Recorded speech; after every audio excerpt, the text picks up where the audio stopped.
हम्म, तो आज की हमारी क्लास का टॉपिक है थेवेनिन थ्योरम। बहुत इंपॉर्टेंट है, मैंने प्रीवियस ईयर पेपर में देखा है 7 टाइम्स ये थ्योरम पूछी गई है विद प्रूफ।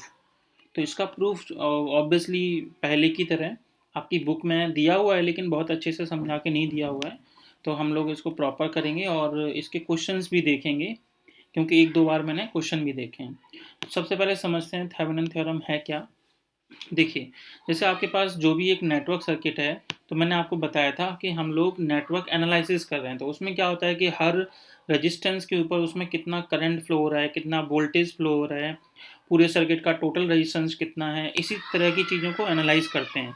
तो यहाँ देखते हैं कि इस वाले नेटवर्क में होगा क्या कि एक सिंपल आपको चीज़ दी जाएगी, जैसे न्यूमेरिकल वगैरह। मतलब सबसे पहले समझते हैं कि इसका यूज़ क्या है। तो सपोज़ यहाँ पे मैंने जैसे R1 एक रेजिस्टेंस है, R2 है, R3 है, कोई EMF दे रखा है। ये सब चीज़ें अगर किसी चीज़ के अंदर फिक्स हैं, मतलब कोई हमने ऐसा डिवाइस बनाया है जिसके अंदर R1, R2, R3 और ये E वगैरह सब कुछ फिक्स हैं, और फिर मैं यहाँ पे लोड रेजिस्टेंस जिसको बोलते हैं, इसको रियोस्टेट भी बोलते हैं। अगर आपने 12th क्लास में ठीक से पढ़ा हो तो रियोस्टेट का मतलब होता है वेरिएबल रेजिस्टेंस, मतलब जिसमें हम रेजिस्टेंस को चेंज कर सकें। तो ये वाली जो चीज़ें हैं अगर फिक्स हैं, मतलब ए और बी के इधर वाला जो हिस्सा है उसको अगर हम क्या कर दें, फिक्स कर दें। और फिर मैं यहाँ पे पहले सपोज रेजिस्टेंस रख रहा हूँ 1 ओम, और फिर मैं पूछूं कि इस वाले में अभी कितना करंट है आई और कितना यहाँ वोल्टेज खर्च हो रहा है। फिर इसी को मैंने हटा के यहाँ पे 2 ओम कर दिया। अब देखिए 2 ओम कर दिया। अब फिर मैंने इसी वाले में करंट पूछा और वोल्टेज पूछा। फिर मैंने इसी रियोस्टेट मतलब वेरिएबल जैसा भी मैंने बताया 3 ओम कर दिया, और फिर मैं इसमें करंट निकाल रहा हूँ और वोल्टेज निकाल रहा हूँ। तो देखिए होगा क्या। क्वेश्चन ऑब्वियसली आप कर सकते हैं, क्योंकि हम लोग किरचॉफ लॉ पढ़ के आए हैं। तो उससे क्या होगा कि मैं सेम सर्किट रखूंगा और इस जगह क्या कर दूंगा, पहले 1 ओम का रेजिस्टेंस, फिर किरचॉफ का लॉ एक बार इस लूप में लगाएंगे एक बार इसमें लगाएंगे, तो हमारा आंसर तो आ जाएगा आई और बी। फिर उसी तरह से 2 ओम का रेजिस्टेंस है तो फिर से किरचॉफ लॉ लगाएंगे और आंसर आ जाएगा। फिर 3 ओम रखेंगे या 5 ओम रखें, या किसको, इस वाले रेजिस्टेंस की बात कर रहा हूँ मैं, या फिर मैं 50 ओम रखूँ, हर बार किरचॉफ लॉ लगा लगा के हम इस ए बी के बीच में कितना करंट फ्लो हो रहा है और कितना वोल्टेज है वो निकाल सकते हैं। लेकिन ऑब्वियसली क्योंकि बहुत टाइम लगने वाला है उस चीज़ के अंदर, तो हम यहाँ कुछ ऐसा करेंगे, मतलब थेवेनिन थ्योरम भी कुछ ऐसा करेगी कि अगर आपके पास ये चीज़ कोई फिक्स्ड है और बार बार ये वेरिएबल रेजिस्टेंस जो है चेंज हो रहा है और उसके अकॉर्डिंग अगर हम करंट और वोल्टेज निकालना चाहते हैं, तो किरचॉफ लॉ का यूज़ करके ही इन्होंने एक अपनी एक रिजल्ट दे दिया है।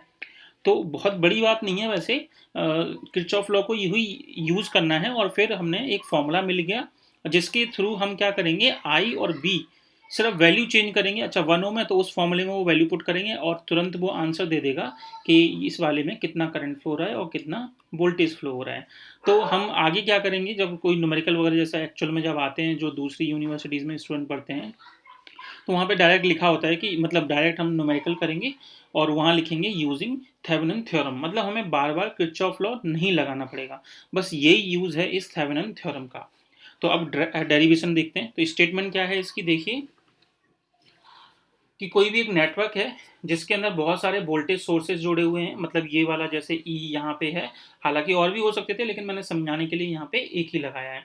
फिर रजिस्टेंसेज बहुत सारे हो सकते हैं, जैसे यहाँ R1, R2, R3 बहुत सारे रजिस्टेंस हैं। तो वो कह रहा है कि उन सबको रिप्लेस कर दो एक इक्विवेलेंट नेटवर्क से। अब ये इक्विवेलेंट नेटवर्क क्या है ये अभी हम नीचे समझेंगे जब अभी डेरिवेशन वगैरह करेंगे। एक इक्विवेलेंट नेटवर्क तैयार तैयार कर लो और उसको शिफ्ट कर दो। देखो यहाँ पे बहुत सारे नंबर ऑफ वोल्टेज जुड़े हैं ना, उन सबको हटा के क्या बना दो, एक सिंगल वोल्टेज सोर्स बना दो। और जितने भी रेजिस्टेंस जुड़े हुए थे उन सबको हटा के क्या एक सिंगल रेजिस्टेंस से अटैच कर दो, उसको हम नाम देंगे थेवेनिन रेजिस्टेंस। बस यही है आपकी थेवेनिन थ्योरम, और इन्हीं दोनों की मदद से हम करंट और जो भी यहाँ पे वोल्टेज फ्लो हो रहा होगा, वोल्टेज होगा ए और बी के बीच में, वो पता कर पाएंगे। तो क्या है इस थ्योरम का कहना कि कोई भी एक नेटवर्क लीनियर नेटवर्क है, उसमें बहुत सारे अगर नंबर ऑफ वोल्टेज सोर्सेस और रेजिस्टेंसेस जुड़े हुए हैं, तो एक नया इक्विवेलेंट नेटवर्क तैयार करो जिसमें सिर्फ एक, मतलब वो पूरा इक्विवेलेंट का मतलब ये हो गया कि जैसे यहाँ पे 2 न्यूटन की एक कोई फोर्स, मैं ऐसे ही बत समझाने के लिए बोल रहा हूँ, यहाँ पे 3 न्यूटन की, यहाँ पे 5 न्यूटन की, और इनके मुकाबले यहाँ पे क्या कर दो, 10 न्यूटन की एक फोर्स लगा दो, तो मतलब वो बराबर ही है, इक्विवेलेंट है बिल्कुल। तो वो कहता है कि इतने बड़े नंबर ऑफ वोल्टेज सोर्सेज जो बहुत सारे जुड़े हुए हैं, उनको हटा के एक वोल्टेज सोर्स तैयार करो, और बहुत सारे रेजिस्टेंसेस को हटा के एक रेजिस्टेंस तैयार करो, जिसका नाम हम क्या रखेंगे, थेवेनिन वोल्टेज और थेवेनिन रेजिस्टेंस। अब इस इक्विवेलेंट वर्ड के अंदर बहुत कुछ आ गया। इस इक्विवेलेंट नेटवर्क के अंदर ये आ गया कि जो हमारा करंट होगा, मतलब जो मल्टीपल जब जुड़े हुए थे वोल्टेज सोर्सेज और रेजिस्टेंस, तो उस टाइम पे जो करंट और वोल्टेज था वो सेम रहेगा जब ये सिंगल वोल्टेज और सिंगल रेजिस्टेंस से जुड़ा हुआ होगा। तो वही चीज़ हम यहाँ पे प्रूव करेंगे कि अगर बहुत जो हमने इक्विवेलेंट नेटवर्क तैयार किया है और जो पहले था वो सेम रिजल्ट शो कर रहा है, ये चीज़ हम प्रूव करने वाले हैं थोड़ी देर में। तो चलिए एक एक करके देखते हैं। मैंने अभी तक क्या क्या बताया है। मैंने अभी तक आपको ये बताया कि एक्चुअल में इसका यूज़ क्या होता है। ये यूज़ होता है कि अगर किसी नेटवर्क के अंदर कुछ चीज़ें फिक्स हैं और ये वाली चीज़ बार बार चेंज हो रही है, तो हम एक ऐसा थेवेनिन थ्योरम का यूज़ करके एक ऐसा फॉर्मूला अभी ड्राइव करेंगे जिसमें सिर्फ इस आर एल की वैल्यू चेंज करेंगे, बार बार हमें किरचॉफ लॉ नहीं लगाना पड़ेगा। मतलब हमें इसका एक इक्विवेलेंट नेटवर्क तैयार करना पड़ेगा। तो चलिए देखते हैं।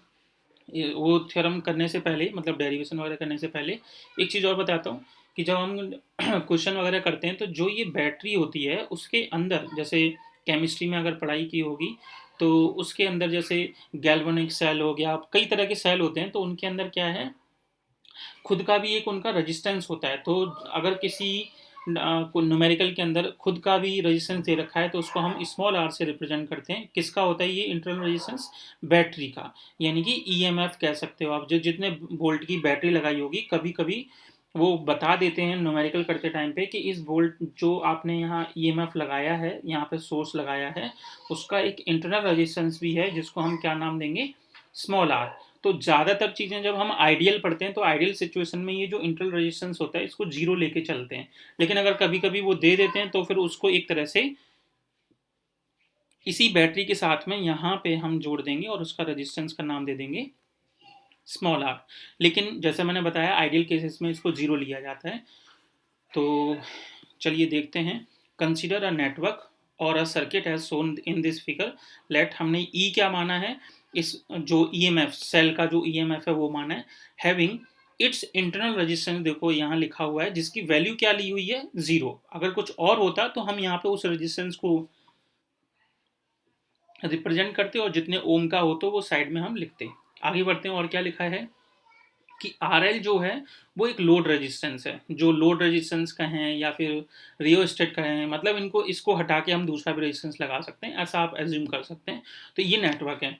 अब हमें इस नेटवर्क के अंदर तीन चीज़ें पता करनी है। कौन कौन सी तीन चीज़ें होती हैं, एक होता है वोल्टेज, एक होता है इस सर्किट का टोटल रेजिस्टेंस बताओ, और एक होता है करंट। तो वो कैसे निकालें, तो सबसे अच्छा तरीका जो अभी तक हमने पिछली बारी थ्योरम वगैरह से पढ़ा था वो क्या था, ऐसा करते हैं कि हम पहले इस सर्किट का, क्योंकि ये आर एल जो है वो तो क्या है, वेरिएबल है, तो वेरिएबल चीज़ को आप कैसे फिक्स कर सकते हो, वो तो कभी भी चेंज हो जाएगी। तो इस चीज़ को हम हटा देते हैं और इस बचे हुए सर्किट को देखते हैं, मतलब फिक्स वाले सर्किट को देखते हैं। तो देखिए हमने यहाँ से लोड वाले रेजिस्टेंस को हटा दिया है। क्यों, क्योंकि वो तो वैल्यू चेंज करेगा बार बार, तो हम उसको बाद में कैसे यूज़ करेंगे अभी दिखाऊंगा मैं। तो इसको मैंने हटा दिया और पहले फिक्स वाली चीज़ देखता हूँ कि क्या क्या है। तो ये R1 है, ये सेल का ईएमएफ है, और ये R2 है, और ये R3 है। अब आप देखिए जब यहाँ से कोई भी करंट फ्लो होके जाएगा तो यहाँ जाएगा। अब आप सोच रहे होंगे कि करंट यहाँ आने के बाद बट जाएगा, कुछ उधर जाएगा और कुछ इधर जाएगा। ऐसा नहीं है, क्योंकि ये दोनों कनेक्टेड नहीं है। अगर ये कनेक्टेड होते, क्योंकि जो पिछली क्लासेस में भी मैंने बताया, जितना करंट यहाँ से निकलता है वो ही घूम फिर के वापस भी आना चाहिए। तो अगर यहाँ से करंट अगर बट भी गया तो फिर वो वापस आने का तो कोई है ही नहीं लॉजिक, क्योंकि यहाँ हमने अभी डिसकनेक्ट कर रखा है। इट मीन्स कि यहाँ से जो करंट जाएगा वो उधर जाएगा ही नहीं, क्योंकि वो कनेक्टेड नहीं है। तो सीधा यहाँ से जो करंट निकला वो इस R2 के थ्रू वापस आ जाएगा। अब आप सुनिए, तो जितना करंट यहाँ से गया उतना ही वापस आ रहा है, मतलब इसमें भी फ्लो कर रहा है। और ये चीज़ मैं बता चुका हूँ कि जब दो करंट रजिस्टेंसेस में सेम करंट फ्लो हो रहा है और सेम तरह से वो कनेक्टेड है, वो किस में माने जाते हैं, सीरीज में। तो एक तरह से क्योंकि ये कनेक्टेड नहीं है तो एक तरह से हमारा R3 है ही नहीं सर्किट में। तो यानी यहाँ से जितना करंट गया वो R2 के थ्रू वापस आ गया।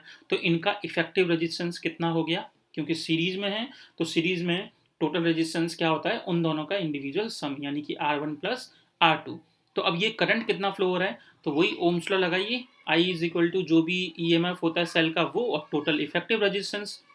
तो ये जो I करंट है जो कि R1 और R2 से फ्लो होके जा रहा है, तो वो कितना है, तो I is equal to voltage कितना है E, और टोटल इफेक्टिव रेजिस्टेंस कितना है R1 प्लस R2।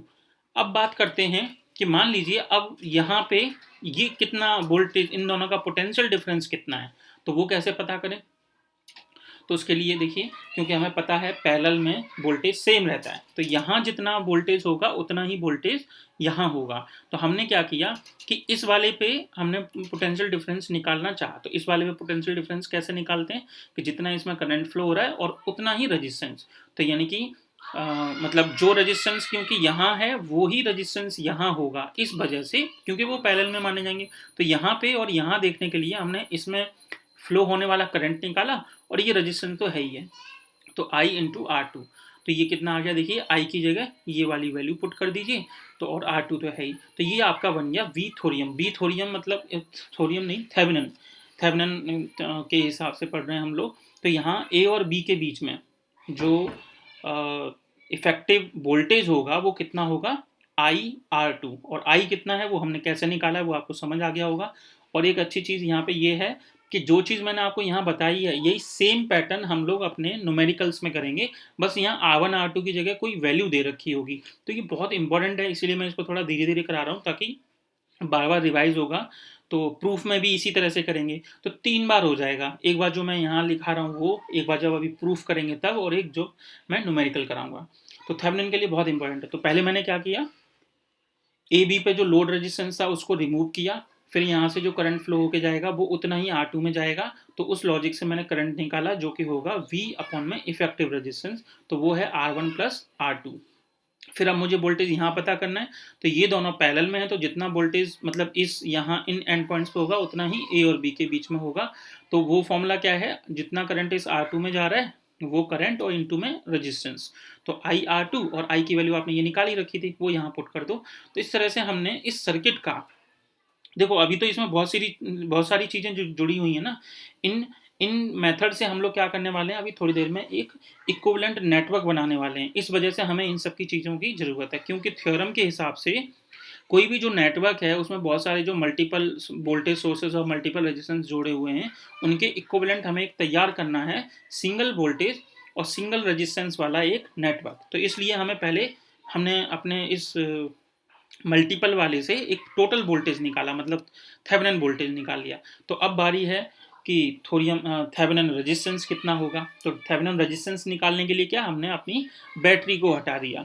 तो जब बैटरी को हटाते हैं, तो ये चीज़ मैं बहुत पहले बोल चुका हूँ, शॉर्ट सर्किट। शॉर्ट सर्किट का मतलब होता है कि जब बैटरी को हटाया जाता है तो उन दोनों वायर्स को शॉर्ट सर्किट कर दो, मतलब उनको कनेक्ट कर दो एक सिंपल ऐसे वायर से।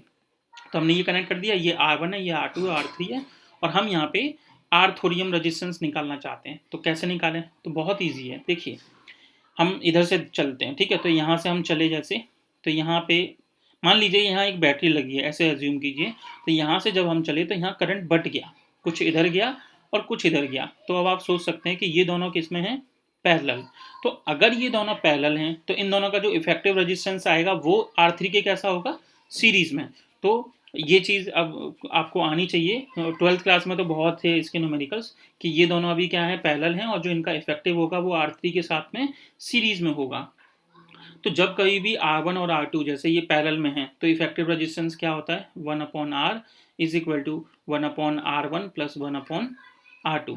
इसको सॉल्व करके जब आप R निकालेंगे तो वो कितना आएगा, R1/R2 अपॉन में R1 प्लस R2। तो जो ये इफेक्टिव रेजिस्टेंस आया है ये R3 के साथ सीरीज में है। तो सीरीज में हम क्या करते हैं, इस इफेक्टिव रेजिस्टेंस को ऐड कर देंगे हम किसके साथ में, R3 के साथ। तो वही किया है, देखिए R थेवेनिन हमें निकालना है, तो R1 R2 क्योंकि ये पैरेलल थे तो इनका इफेक्टिव रेजिस्टेंस ये आ गया, और जो इफेक्टिव रेजिस्टेंस है वो R3 के साथ सीरीज में है, तो इसलिए उनको नॉर्मली या इंडिविजुअली ऐड कर दिया। तो इस तरीके से हमने देखिए दो चीज़ें निकाल ली इक्विवेलेंट के लिए, एक हमने वोल्टेज निकाल लिया और देखिए इफेक्टिव रेजिस्टेंस भी निकाल लिया। अब आते हैं, तो ये VTH यानी कि V थेवेनिन और RTH मतलब रेजिस्टेंस थेवेनिन। अब दूसरी चीज आती है, ये तो हमने ड्राइव कर लिया था, ऊपर मैंने आपको जब ये चीज़ सॉल्व करना सिखाई थी तब मैंने बताया था कि यहाँ जो आर है वो ज़ीरो है, लेकिन बाई चांस अगर किसी न्यूमेरिकल में आर की वैल्यू कुछ दे दी जाए तो, इंटरनल रेजिस्टेंस कुछ दे दिया जाए तो, तब आपको क्या करना है, जो ये नीचे डिनोमिनेटर है उसमें R1 प्लस R2 है, उसी में बस उसको एज अ सीरीज जोड़ दिया जाएगा, यानी प्लस आर। और इसी तरह से यहाँ पे आर थोरियम वाले में भी, थेवेनिन वाले में भी, और ऊपर भी R1 प्लस आर हो जाएगा। तो ये लेकिन तब करना है जब उस सेल का कुछ इंटरनल रेजिस्टेंस गिवन हो, अदरवाइज तो वही है जो मैंने यहाँ पे ये बॉक्सेस में बना के आपको ये दोनों बताए हैं। तो ये कब हो गया, जब मल्टीपल चीज़ें थी। तो अब इन्हीं दोनों की मदद से हम लोग थोड़ी देर में देखेंगे, इस वाले डेरिवेशन में देखेंगे कि हम जो नेटवर्क इक्विवेलेंट तैयार करते हैं कि उनमें जो करंट फ्लो हो रहा है और जो पहले था नेटवर्क तैयार करने से पहले, क्या वो सेम है कि नहीं, तभी तो थेवेनिन थ्योरम प्रूफ मानी जाएगी। तो हम यहाँ पे यही करने वाले हैं। ऊपर जो था एक तरह से ये आप ये मान लीजिए कि एक सिखाने का एक तरीका था। एग्जाम में अगर आता है कि state and proof Thevenin theorem, तो आपको ये स्टेटमेंट लिखनी है ये वाली, और प्रूफ यहाँ दे रखा है ये वाला। तो बस यही दो चीज़ें करनी है। ये जो बीच में मैंने सिखा रखा है ये आर थोरियम और आर थेवेनिन और ये वोल्टेज थेवेनिन, ये यही सेम प्रोसेस मैं अभी करने वाला हूँ। तो चलिए आते हैं इसके प्रूफ पे। और आपकी बुक में प्रूफ देखने का कोई फ़ायदा नहीं है, आप देखेंगे तो आपको समझ भी नहीं आएगा क्योंकि उन्होंने अपना दूसरी भाषा में लिख रखा है। चलिए समझते हैं। तो थेवेनिन थ्योरम क्या है, जो भी नेटवर्क है, जैसे हमने यहाँ पे एक बैटरी ली, 3 रेजिस्टेंसेस लिए, और यहाँ पे क्या है, लोड रेजिस्टेंस। तो जो तरीका जस्ट अभी थोड़ी देर पहले कराया था, अब इसी का मैंने इक्विवेलेंट सर्किट ये तैयार कर लिया। वो क्या है कि जो भी हमने इसमें से, जैसे पिछले तो अभी थोड़ी देर पहले क्या किया था, एक थेवेनिन वोल्टेज निकाला था, तो वो थेवेनिन वोल्टेज लगा दिया।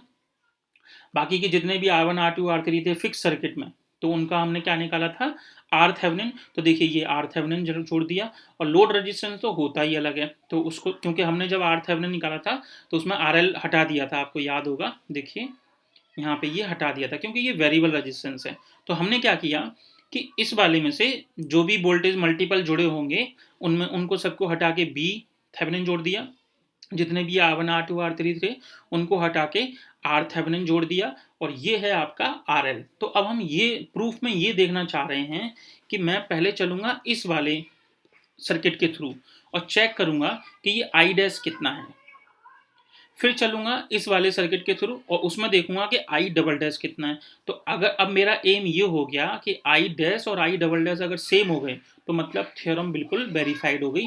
तो यही प्रूव करना चाहते हैं एक्चुअल में कि ये सर्किट और ये सर्किट एक ही है, ये दिखाना चाहते हैं। तो इन दोनों सर्किट को एक दिखाने का मतलब है कि दोनों में करंट सेम दिखा दो। तो चलिए चलते हैं। तो पहले हम क्या करते हैं, इस वाले फिगर के लिए आई डैश निकालते हैं। तो आई डैश कैसे निकालें, सबसे पहले तो इफेक्टिव रेजिस्टेंस निकालिए। वो कैसे निकालेंगे, तो आप यहाँ से देखिए, ये करंट गया, फिर यहाँ से दो डायरेक्शन में बट गया, लेकिन जो करंट यहाँ जा रहा है वही यहाँ जा रहा है। इट मीन्स कि ये दोनों किस में माने जाएंगे, सीरीज में। तो ये कितना हो गया इनका effective resistance, R3 plus R L. फिर ये जो रेजिस्टेंस, जो इफेक्टिव रेजिस्टेंस ये आ गया, ये R2 के कैसा होगा, सीरीज में होगा। तो एक तरह से मैं ऐसे बना देता हूँ, ऐसे करके। और R1 देखो यहाँ से ये करंट गया और इसमें गया, तो ये दोनों सीरीज में है, तो सीरीज हो गया। फिर ये जो भी आएगा आंसर वो इस R2 के पैरेलल होगा, तो R2 के पैरेलल होगा। फिर जो आंसर आएगा वो R1 के सीरीज में होगा। तो सीरीज में जो है अगले वाला रेजिस्टेंस, इन दोनों के जो इफेक्टिव आएगा वो R1 के साथ सीरीज में है। तो अब पहले तो हम ऐसा करते हैं, इन दोनों का इफेक्टिव रेजिस्टेंस कितना आ गया, R3 प्लस आर एल।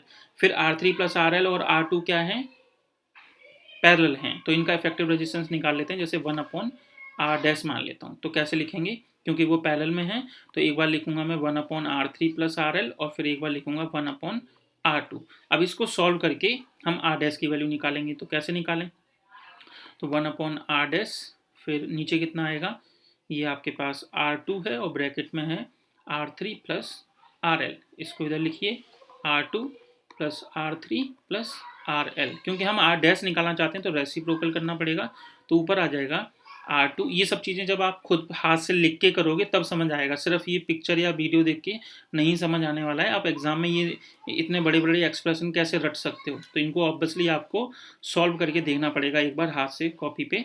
तो यहाँ मैंने इसका रेसिप्रोकल कर दिया, तो R2, फिर यहाँ R3 plus R L divided by R2 या R3 plus R2 plus RL। तो ये R डैश आया है किन की वजह से, R3 RL और R2 को मिला के। तो अब मैं इस पूरे को हटा देता हूँ, तो वो R1 के क्या माना जाएगा, सीरीज में। तो यानी कि R1 और R डैश क्या हो गए, सीरीज में है। तो इन टोटल रेजिस्टेंस कितना आ गया सर्किट का, इन दोनों को ऐड कर दो। तो देखिए ये R1 है और ये जो टोटल अभी अभी मैंने निकाला है ये वाला, वो लिखा हुआ है। तो यहाँ तक समझ आ गया होगा कि जो इनिशियल सर्किट था, ये वाला जो सर्किट था सर्किट 1, उसमें मैंने इफेक्टिव रेजिस्टेंस कैसे निकाला है। अब क्या करना है, तो वो हमारा कितना आ गया, आर इफेक्टिव कह सकते हो। अब उसी में मुझे करंट आई निकालना है। तो आई इज इक्वल टू कितना होता है, वोल्टेज अपॉन रेजिस्टेंस। वोल्टेज क्या है, सेल का ईएमएफ, तो ई की जगह ई और आर इफेक्टिव की जगह ये पूरी वैल्यू। अब यहाँ से एलसीएम लेके इस R2 R3 RL को ऊपर भेज दो, तो ये इक्वेशन 2 बन गई। लेकिन हमें तो क्या निकालना है, आई डैश निकालना है। तो आई डैश देखो कौन से उसमें फ्लो कर रहा है, इस वाले रेजिस्टेंस में, किसमें, R3 प्लस RL में। तो हम कैसे निकालेंगे आई डैश, कैसे निकालेंगे कि जो वोल्टेज है जो कि है आई R2 के बराबर और अपॉन में ये रेजिस्टेंस। अब ये जो आई की वैल्यू है जो हमने ये निकाली इक्वेशन 2 से, ये यहाँ पुट करेंगे इक्वेशन 3 में। तो आई डैश का ये बड़ा सा फॉर्मूला बन गया, जो कि ऑब्वियसली एग्जाम में याद नहीं रख सकते। तो आपको जैसे जैसे मैंने सिखाया है वैसे ये आई डैश मैंने निकाल लिया। तो ये बात तो हो गई किसकी, पहले वाले सर्किट की, कि ये आई डैश निकाला है। अब आते हैं जो मैंने इसका इक्विवेलेंट सर्किट बनाया था, इसमें ये आई डबल डैश कितना है। तो अगर ये दोनों सेम आ गए तो हमारी थ्योरम प्रूव हो जाएगी। तो आते हैं इस वाले में, ये तो बहुत ईजी है। तो इसका आई डबल डैश कितना आएगा, ये दोनों किसमें, सीरीज में, और वोल्टेज कितना है, बी थोरियम। तो हमने यहाँ पे लिखा कि बी थेवेनिन है आपके पास, ये आर थेवेनिन है, ये दोनों कहाँ से आई हैं, ये चीज़ें प्रूव कराई थी मैंने अभी थोड़ी देर पहले, जिसमें टू फाइंड मतलब स्टेटमेंट के जस्ट बाद ही लिखी हुई हैं, ये वहाँ से लिखा।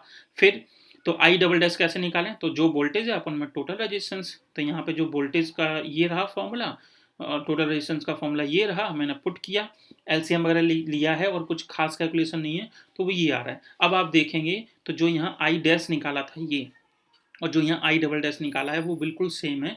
इट मीन्स कि थेवेनिन थ्योरम जो है कि हम एक सर्किट वैसा क्रिएट कर सकते हैं थेवेनिन वाला, मतलब मल्टीपल चीज़ों को हटा के सिंगल से शो कर सकते हैं। तो हमारा जो करंट है उसमें कोई फर्क नहीं पड़ेगा। तो ये इसका वेरिफिकेशन था। और जैसा कि मैंने बताया थेवेनिन थ्योरम मैंने खुद चेक किया है, 7 बार आई हुई है और 2-3 बार उसका एक न्यूमेरिकल भी पूछा गया है। तो इस थ्योरम को आप हाथ से लिख लिख के, जितने भी थ्योरम करा रहा हूँ इस चैप्टर में, लिख लिख के उनको प्रैक्टिस कीजिए। चलिए अब आगे आते हैं, इसके न्यूमेरिकल कैसे पूछे गए हैं। तो वो कुछ इस तरह से है, देखिए सेम ही अभी जो मैंने डेरिवेशन कराया है, प्रूफ कराया है, उसी हिसाब से यहाँ पे बस वैल्यू दे दी गई है। बाकी जो हमने वहाँ किया है सब वही सेम चीज़ करनी है। तो देखते हैं कैसे। तो सबसे पहले हम, जैसे यहाँ 1 ओम है, ये R1 है, ये R2 है, ये R3 है और ये लोड रेजिस्टेंस है। ये वाले को आप लोड रेजिस्टेंस मानेंगे तो बिल्कुल उसी जैसा दिखेगा जो हमने अभी ड्राइव किया है। तो यहाँ लिखा हुआ भी है कि लेट अस कंसीडर जो 10 ओम वाला रेजिस्टेंस है उसको हम एज अ लोड रजिस्टर मान लेते हैं। तो जब उसको हमने लोड रजिस्टर मान लिया था तो हटा देते हैं उसको। तो हटाने के बाद क्या करते थे, पहले हम निकालते थे टोटल कि थेवेनिन रेजिस्टेंस कितना है और थेवेनिन वोल्टेज कितना है। तो पहले निकालते हैं कि यहाँ से जैसे अगर हम चले, जैसे यहाँ से अब चले, तो यहाँ से जो भी करंट फ्लो होके जा रहा होगा, तो क्योंकि ये अभी यहाँ कनेक्टेड नहीं है, तो जो भी करंट यहाँ से निकलेगा वो सीधा 1 ओम से होते हुए 3 ओम में आएगा और फिर वापस आ जाएगा। तो इफेक्टिव रेजिस्टेंस कितना हो गया, 1 + 3 यानी कि 4 ओम। तो करंट कैसे निकालते हैं हम लोग, तो current is equal to voltage upon में टोटल रेजिस्टेंस। तो क्योंकि ये अभी कनेक्टेड नहीं है तो टोटल रेजिस्टेंस है 4 ओम, 9 वोल्ट की बैटरी, तो 9/4, तो आई आ गया। अब हमें निकालना था बी थेवेनिन या बी ए बी कह सकते हैं। तो मैंने बताया था जितना वोल्टेज डिफरेंस यहाँ होगा उतना ही यहाँ होगा। तो क्यों ना मैं इसमें जितना करंट फ्लो हो रहा है उसमें 3 का मल्टीप्लाई कर दूं। तो वही किया है, आई इंटू आर, तो ये आया 6.75 वोल्टेज। तो ये आपका हो गया थेवेनिन वोल्टेज। इसी तरह से पूछेगा थेवेनिन रेजिस्टेंस। तो जैसे मैंने स्टेटमेंट के नीचे लिखा हुआ है टू फाइंड, जैसे दिखा देता हूँ एक बार, मेन चीज़ यहाँ समझने वाली यही थी, टू फाइंड वी थेवेनिन। तो ये जो प्रोसेस जब मैं समझा रहा था वो, और टू फाइंड आर थोरियम, बस वही चीज़ यूज होती है न्यूमेरिकल्स में। तो अब हम निकालेंगे यहाँ पे थेवेनिन रेजिस्टेंस। तो कैसे निकालें, जो यहाँ बैटरी थी उसको हटा दीजिए और उनको शॉर्ट सर्किट कर दीजिए। तो हमने इनको कनेक्ट कर दिया। अब यहाँ से अगर हम चलेंगे तो 2 ओम के बाद में यहाँ करंट देखिए अलग अलग हो गया, अलग अलग हो गया तो ये दोनों किस में है, पैरेलल में, और जो इनका आंसर आएगा वो 2 ओम के साथ कैसा होगा, सीरीज में। तो देखिए वही किया है, ये वाला जो 2 है वो एज इट इज, और इन दोनों का जो पैरेलल कॉम्बिनेशन का आंसर है वो ये लिखा है। इसको सॉल्व कर लीजिए तो आपका आर थेवेनिन आ गया।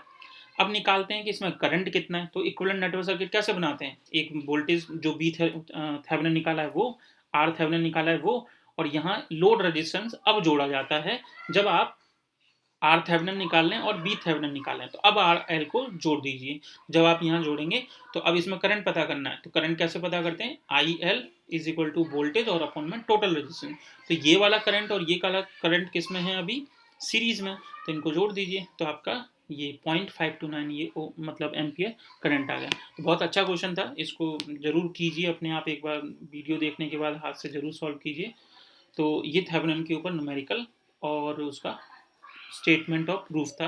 एक क्वेश्चन मैंने नीचे भी ये अटैच किया हुआ है, सेम ही चीज़ें जो ऊपर सिखाई हैं, तो इनको अपने आप इस वाले डेरिवेशन को वो न्यूमेरिकल को करना चाहें तो आप कर सकते हैं। अदरवाइज इग्नू के अंदर जो लेवल क्वेश्चन का पूछा जाता है वो इसी तरह का होता है जो यहाँ मैंने सिखाया हुआ है, और स्टेटमेंट करा दिए, प्रूफ।